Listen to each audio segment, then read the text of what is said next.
Assalamualaikum dan selamat pagi. Hari ini kita akan tengok kesan perubahan pemalar A, B dan C bagi graf fungsi trigonometri. Kita ada contoh. Ajar di sebelah menunjukkan graf Y sama dengan sin X. Ini graf sinus yang biasa. Bagi sudutnya antara 0 darjah hingga 360 darjah. Laka setiap fungsi trigonometri berikut pada paksi yang sama. Dia bagi ini adalah graf sinus. Ini A, B, C dan D. Adalah perubahan bagi pemalar A, B dan C. Sekarang kita akan tengok macam mana kita akan selesaikan. Kita akan lakar setiap graf fungsi tersebutlah. Kita tengok yang pertama. Yang soalan pertama adalah graf Y sama dengan 2 sin X. Yang berubahnya adalah di depan. Ini adalah A. Kalau A berubah, bermaksud nilai amplitudnya yang akan berubah. Jika yang depan ini berubah, maksudnya amplitudnya akan berubah. Apa amplitud? Amplitud maksudnya jarak antara titik maksimum dan titik minimum kepada paksi keseimbangan. Untuk graf yang biasa, graf sinus biasa, amplitudnya adalah 1. Ini adalah amplitudnya. Amplitudnya adalah 1.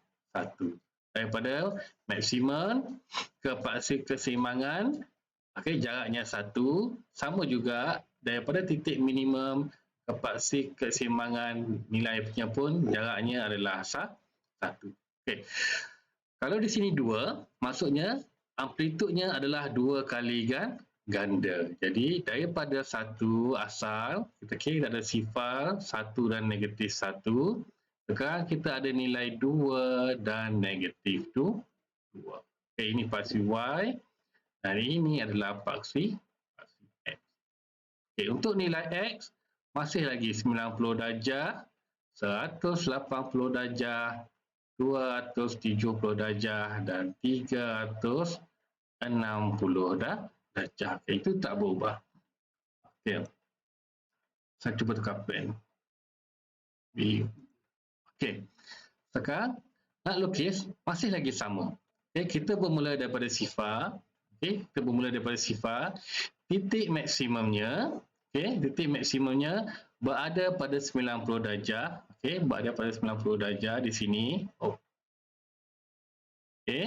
Dan titik minimum berada pada 270 darjah. Pada 180 dan 360, ini semua sifar. Di sini sifar, di sini maksimum, di sini sifar, di sini minimum, di sini sifar. Kita cuba lukis. Kita buat graf maksimum. Lakaran saja. Ini cantik sikit saya buat ni. Saya buat balik.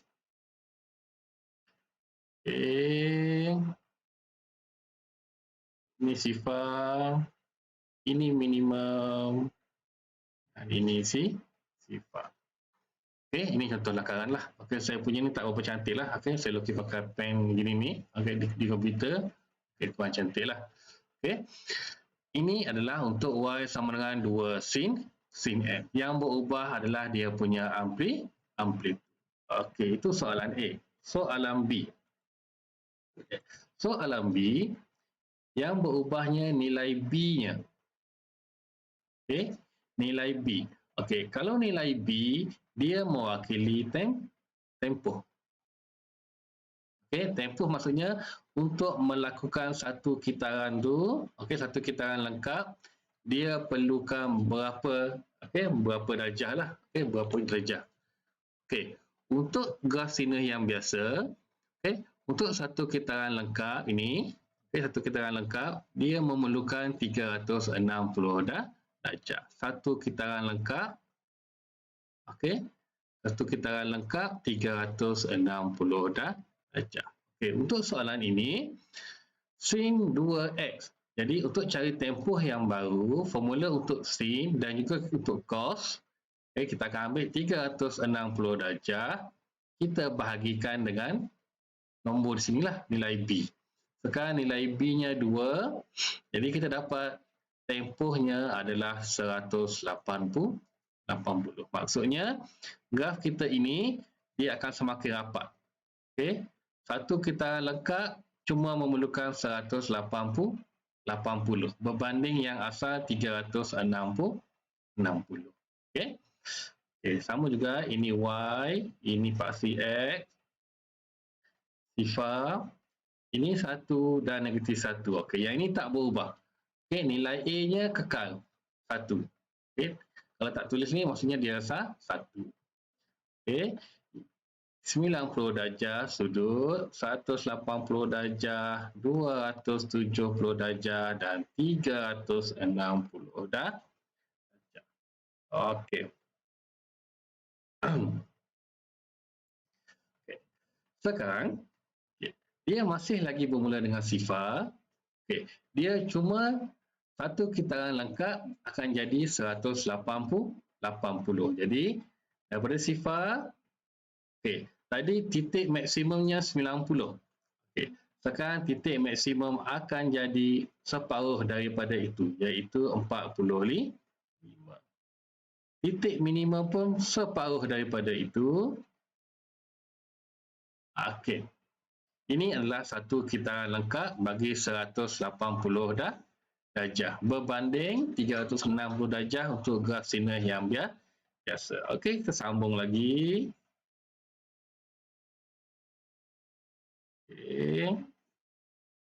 Okey, inilah untuk soalan B, Y sama dengan 2x.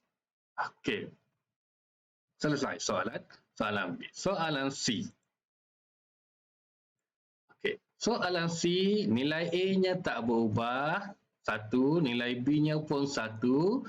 Okey, yang berubahnya nilai C. Okey, nilai C ini, nilai C ini akan mempengaruhi kedudukan graf. Okey, jika positif 1, maksudnya graf kita ini akan dinaikkan sebanyak 1 unit pada paksi Y. Okay. Ini graf yang biasa, kita akan naikkan dia 1 unit. Okay. Kalau negatif, kita akan turunkanlah. Okay. Ini positif. Okay. Kita cuba lakarkan. Ini Y.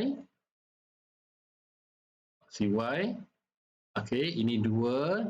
Ini 1. Sifar. Negatif 1. Negatif 2. 90 darjah. 180 darjah. 270 darjah, 360 darjah.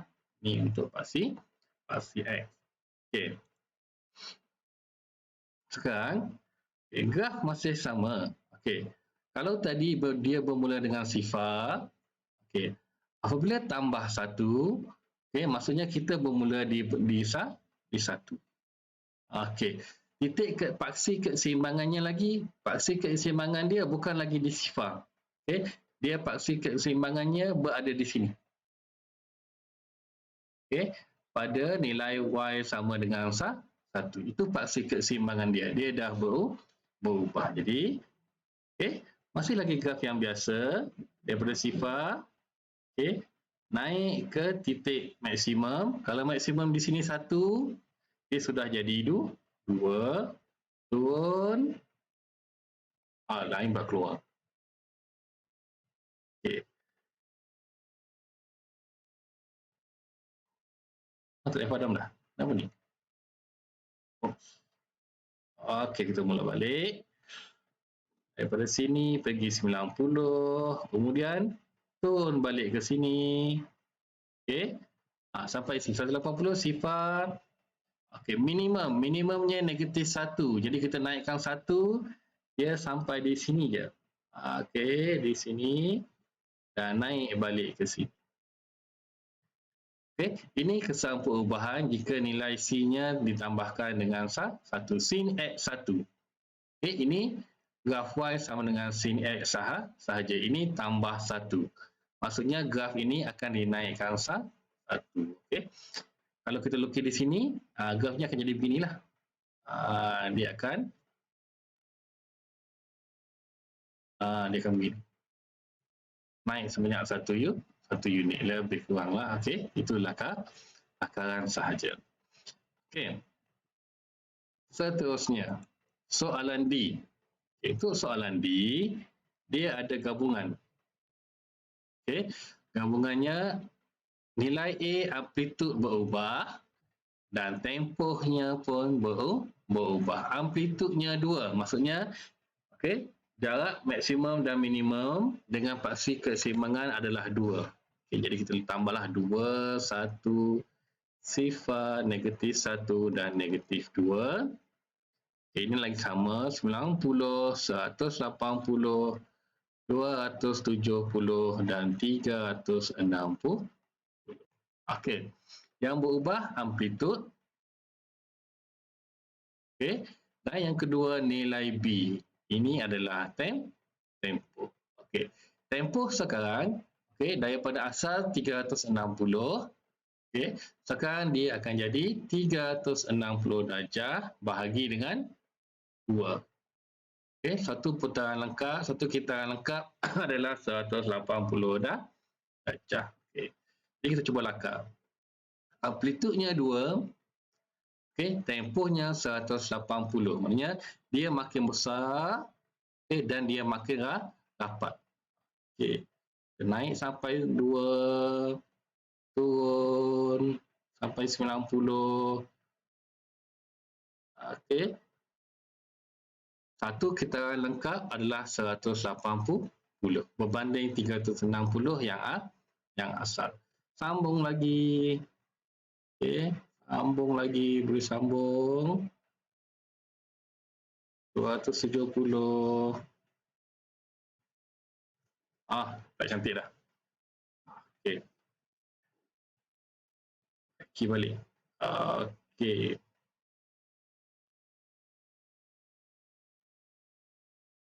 Lebih kuranglah. Okey. Ini untuk graf Y sama dengan 2 sin 2x. Amplitud berubah dan tempohnya berubah. Okey, itu untuk graf sin. Macam mana cos dengan tangent? Graf cos dengan graf tangent. Okay, sama je. Okay, konsepnya masih lagi sama. Okay, kita tengok dua contoh untuk graf cosinus dan graf tangent.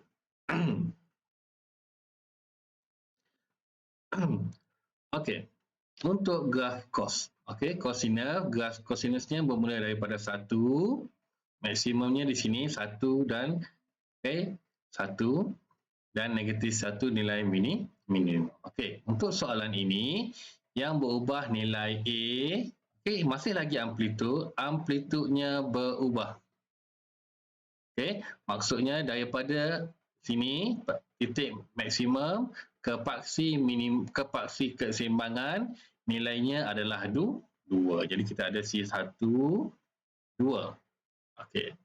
Selain itu, nilai C-nya pun akan berubah. Nilai C bukan akan lah. Nilai C-nya pun berubah. Dia ada nilai positif 1. Maksudnya graf ni akan dinaikkan lagi satu titik ke atas. Satu nilai ke atas.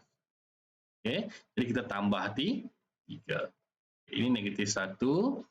Ini 90 darjah, 180 darjah, 270 darjah dan 360 darjah. Ini paksi X. Okay. Kita daripada graf kosinus asal bermula di 1, okey, pada penilaian Y1, sekarang kita akan bermula pada Y di sini. Okey, Y adalah 3. Okey, Y adalah 3. Okey, amplitudnya dah berubah. Okey. Amplitudnya dah berubah, paksi keseimbangannya, okey, paksi keseimbangannya dan dinaikkan 1 kan? Okey. Sekarang paksi keseimbangan saya tukar sikitlah mana mouse ni. Okey. Paksi keseimbangannya sekarang di sini. Keluar pula dari mana ni? Tak nampak warna kuning. Warna lain lah. Kurang nampak warna kuning, letak hijau. Okey. Okay, sekarang paksi keseimbangannya daripada sifar dia menjadi satu. Okay, itu paksi keseimbangan lah. Okay, yang ini tak perlu lukis lah. Saya lukis untuk tunjukkan. Okay. Sekarang untuk melakar. Okay, untuk melakar, okay, bermula daripada 3. Okay, dia akan memotong paksi keseimbangan pada 90 darjah. Okay. Kemudian turun, okay, titik minimumnya 180 darjah di sini.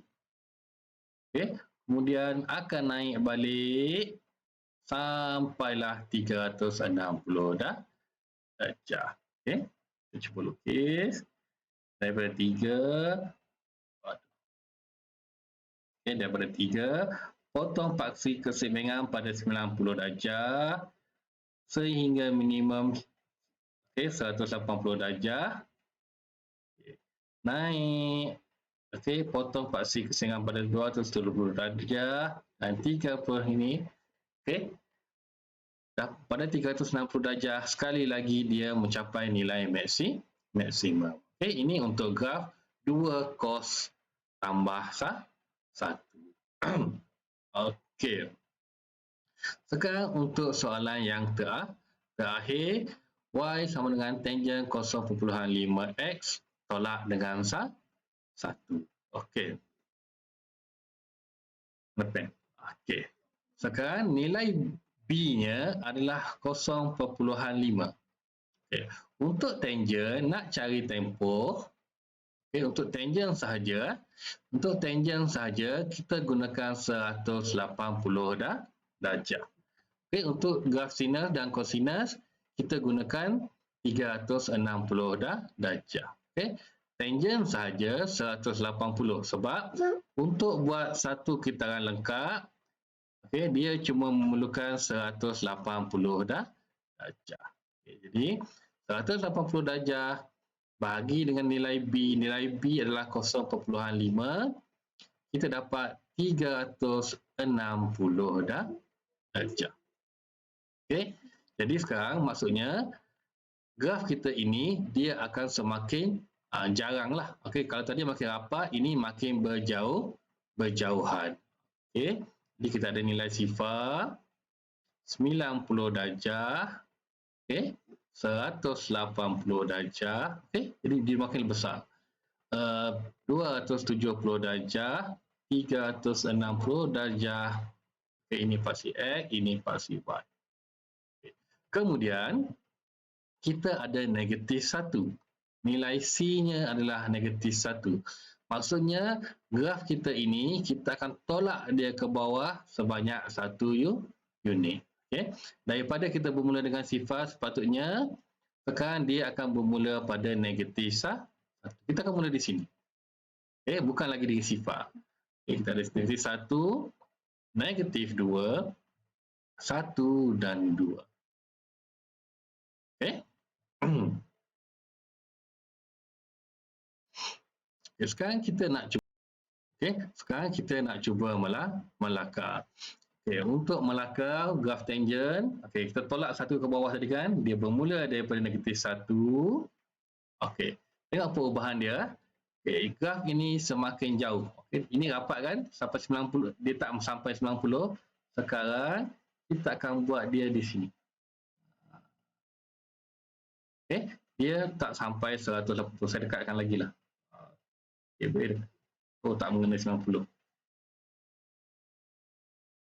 Okey, begini.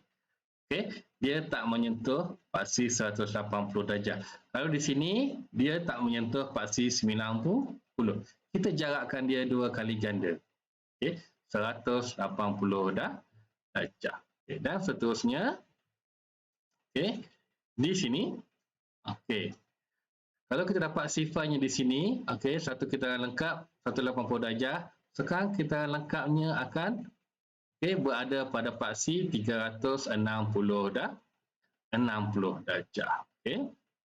Okey, kita ambil balik daripada di sini, katalah di sini. Oh, tak kena. Okey, kita ambil begini. Tak kena lagi. 360 darjah. Lebih kurang begitulah. Okay. Ini untuk graf tangent 0.5x tolak dengan 1. Okay. Ini 6 contoh kesan perubahan nilai A, B dan C bagi graf sinus, kosinus dan tangent. Okay. Itu sahaja. Kita jumpa lagi pada kelas seterusnya. Okay. Untuk topik yang seterusnya. Okay. Terima kasih.